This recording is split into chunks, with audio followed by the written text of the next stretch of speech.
Les gars, vidéo hyper intéressante, hyper pertinente pour le mindset dans ce qu'on fait, nous, notre business, l'achat-revente de vêtements de seconde main.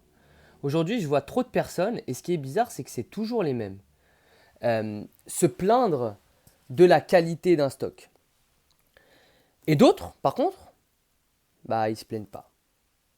Et finalement, en fait, quand tu creuses et que tu demandes des vidéos par rapport à ce stock, il n'y a aucun problème en fait de stock.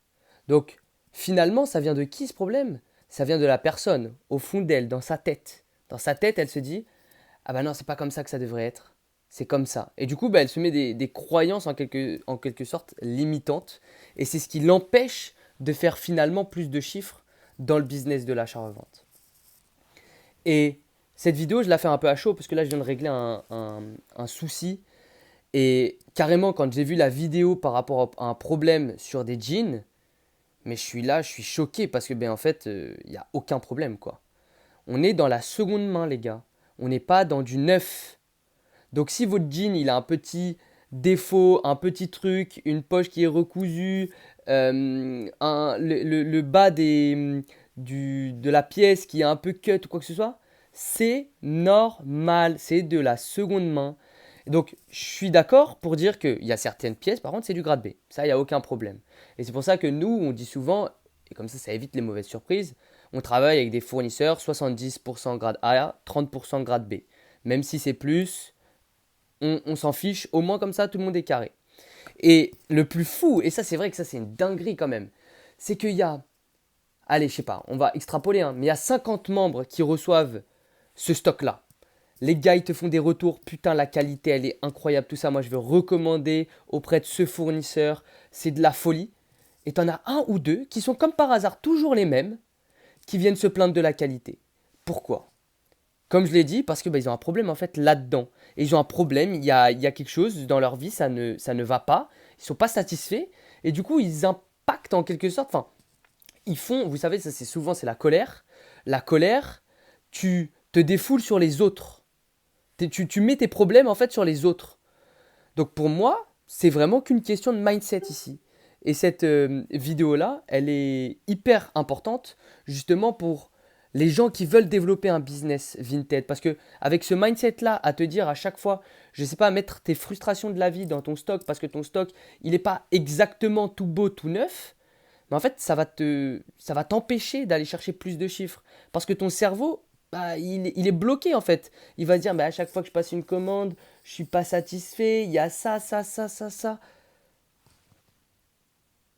Et l'autre chose, c'est que bah, finalement, en fait, qu'est-ce qui est le plus important dans la seconde main? Est-ce que c'est de recevoir du 100% grade A, mais des pièces avec des coupes, avec des marques qui ne se vendent pas? Ou alors acheter du 70% grade A, 30% grade B, avec des putains de coupes. Autre question, est-ce que tu préfères avoir une pièce, un pull Tommy gaze, c'est une gaze mère le pull, c'est une gaze mère, mais par contre le grade il est incroyable. Ou alors tu préfères avoir un jean, allez un jean Levi's 500 pour l'exemple, un jean Levi's 500 avec un petit trou au niveau de la poche, mais c'est design, c'est un petit trou, hein. C'est design. Et peut-être le bas des jambes qui est peut-être, bah, je sais pas, genre, c'est effiloché quoi. C'est effiloché. Qu'est-ce que tu préfères? Bah, moi, je te le dis, la réponse, elle est simple. Ton pull Tommy, tu vas le vendre même pas 7 balles parce que, bah, en fait, la coupe, elle est gazmère, personne n'en veut. Alors que ton jean Levi's, c'est la putain de coupe, c'est le style baggy, c'est une bonne size. Mais tu vas le vendre 30-35. Un, tu fais un x3, x3,5. L'autre, tu fais un x2, même pas sur un prix d'achat à 3,50 €. L'autre, tu fais un x3 sur un prix d'achat à 10 euros. Les gars, pour l'anecdote, j'ai vendu un jean Levi's. Je ne veux pas dire de bêtises, mais dans ma tête, et je vous ferai un screenshot si j'ai la foi de rechercher le screenshot, pour plus de 70 euros. Dans mes souvenirs, c'est peut-être même plus, tu vois. Genre peut-être 100 euros, un truc comme ça. Pourtant, ce jean-là, mais c'est pour ça que je vais vous sortir la vidéo, je vais pas faire le gars de mauvaise foi, je vais vous sortir la vidéo, vous aurez les preuves, comme ça, on parle de quelque chose de tangible. Ce jean-là, il avait des taches. Il avait même des trous. Et franchement, il avait des grosses taches, hein, des big taches. Mais qu'est-ce qu'il avait de particulier? Comment ça se fait que ce jean Levi's-là, je l'ai vendu, j'ai fait un x10 dessus? Parce que c'était une coupe spéciale, ça s'appelle la coupe Salvage. Pour ceux qui connaissent un peu Levi's, bah sûrement que vous avez déjà entendu ça. Euh, c'est un, c'est une façon en fait différente de coudre le jean. Et comment est-ce qu'on peut savoir si vous avez un Salvage? C'est en retournant le jean et en regardant la couture. Je vous invite à regarder sur internet après cette vidéo, couture Salvage, et vous allez comprendre. Ça, c'est des jeans sur Levi's aujourd'hui, mais ça vaut une blinde, hein, ça vaut plus de 300 euros. Et en vintage, c'est incroyable. Je ne sais pas si vous connaissez cette histoire, mais il y a un gars qui a acheté le jean Levi's le plus cher. C'est une coupe Salvage. Je crois qu'il a payé mais des dizaines de milliers d'euros, si ce n'est des centaines de milliers d'euros, c'est lunaire, hein. Mais tout ça pour vous dire qu'en fait, le grade, finalement, on s'en fout. C'est la pièce qui compte. C'est combien est-ce qu'on va gagner avec cette pièce-là. Et aujourd'hui, il y a trop de gens qui n'arrivent pas à se le mettre dans le crâne, ce truc-là, et qui vont trop chercher la petite bête sur le grade plutôt que de se concentrer sur leur business. Et moi, c'est ça qui m'insupporte. C'est que les gens, ils font des chichis, ils perdent du temps à se prendre la tête. Parce que les gars, ça rumine, hein, là-dedans. Ils perdent du temps à contacter des SAV, des trucs, etc. À gérer des problèmes, alors qu'en fait, il n'y a pas de problème. Ou alors à essayer de gratter. Essayer de gratter. Il y en a qui essayent de gratter. À essayer de gratter des remboursements, comme il y en a plein qui font avec Flick. On vous voit, hein. À essayer de gratter des remboursements de 10 balles, 20 balles, allez, peut-être 50 balles, au lieu de vous concentrer sur faire plus de chiffres. C'est pour ça que les gars, vous restez broke. C'est pour ça que vous n'allez jamais aller loin dans votre vie. Parce que vous vous concentrez sur des petits trucs, des trucs qui vous font pas avancer. Des trucs qui vous rapportent rien en fait. Je veux pas faire le gars ou quoi que ce soit. Mais moi aujourd'hui, mais à mon stade, les problèmes que j'ai, c'est les mêmes problèmes que vous avec bien évidemment, on n'est pas dans les mêmes chiffres ou quoi que ce soit, mais du coup, ça m'impacte la même chose. Vous, peut-être qu'une commande à 1000 euros, moi, ça va m'impacter sur une commande peut-être à 10 000 euros. Donc voilà, au ratio, on est la même chose. Comment ça se fait que moi, bah, je laisse gérer, on prend, s'il y a vraiment un problème, et là, c'est s'il y a vraiment un problème, bah, on prend le problème et on en discute, mais je vais pas créer de problème là où il n'y a pas de problème, quoi. Donc voilà, il faut que je réponde à mon, à mon call parce que je fais cette vidéo parce que de base je devais avoir un call. Mais tout ça pour vous dire que les gars, dans notre business, dans l'achat-revente, il faut pas regarder, déjà il faut pas regarder le grade comme ça. Parce que si vous commencez à regarder, ah attends, mais ma pièce, elle a une petite couture là qui va pas, ça c'est pas du neuf.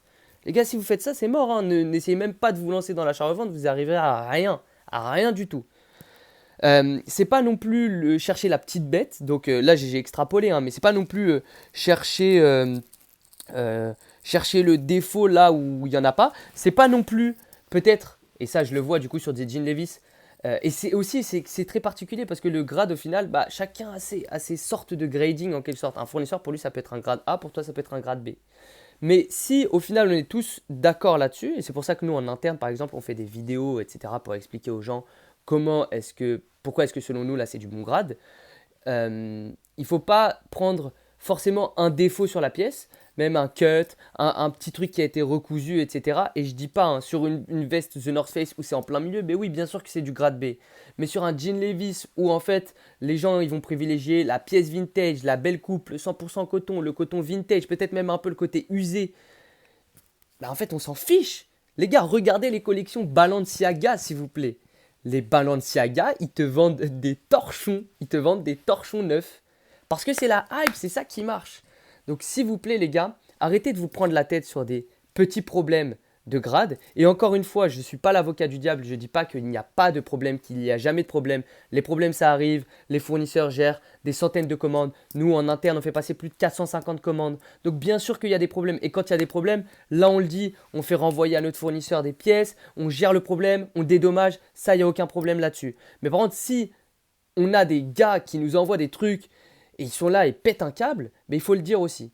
Et je pense, parce que je vois un peu ce marché depuis longtemps, je pense qu'il y en a beaucoup qui se prennent la tête pour pas grand chose et qui feraient mieux de se concentrer sur faire plus de chiffres dans leur business. Donc si aujourd'hui, il y en a qui font un peu de business d'achat-revente ou il y en a qui veulent se lancer, bah voilà, ayez ça en tête. Et ceux qui font un peu de business dans l'achat-revente, bah en fait, posez-vous vraiment la question, est-ce que vous êtes dans le bon domaine? Si vous pétez un câble sur toutes vos commandes alors que c'est des jeans Levi's et que ça arrive que bah voilà, il y a des petits défauts sur des jeans Levi's, euh, bah en fait, genre peut-être que vous n'êtes pas au bon endroit et du coup, il faut peut-être refaire le point et peut-être vous lancer dans d'autres types de resell, peut-être du resell de sneakers, enfin d'autres choses quoi. Parce qu'on est dans la seconde main, forcément, il y a des défauts et forcément, vous allez être confronté à avoir des problèmes de défauts. Genre, même si on voudrait être dans un monde de bisounours où tout va bien, vous savez, tout va bien dans le meilleur des mondes possible, bah malheureusement, dans notre business, c'est pas le cas. Et trop de personnes aussi bah, prennent la mouche trop vite et vont péter un câble, genre vraiment vont faire parler leurs émotions, au lieu de se concentrer sur ok, bah, c'est pas grave, au pire, il y a un problème, on le fait remonter au SAV, on voit comment c'est géré, c'est bien, c'est pas bien géré, bah on se plaint, là on a le droit de se plaindre. Mais si c'est bien géré, s'il y a tout qui va, bah, en fait qu'est-ce qu'on en a à faire? Bref, les gars, voilà, c'était une petite. Je pense que c'est important parce qu'aujourd'hui on est dans un monde où la seconde main bah, se développe de plus en plus. Il y en a qui ont de l'ambition, il y a des gens qui arrivent avec bah, des vrais business models, des vrais business plans, etc. Comprennent, qui ont le mindset aussi pour comprendre que bah, voilà, tout business arrive avec ses avantages, ses inconvénients. Si vous n'êtes pas aligné là-dessus, si vous n'êtes pas aligné avec des pièces qui peuvent avoir des défauts, bah, peut-être que ce n'est pas le bon business. Mais par contre, vous loupez clairement une énorme opportunité qui vaut des milliards et qui ne fait que grandir et qui ne va faire que grandir. Bref, moi sur ce, je vous laisse. Je vous souhaite une belle journée, une belle soirée. C'était Félix. Ciao, ciao.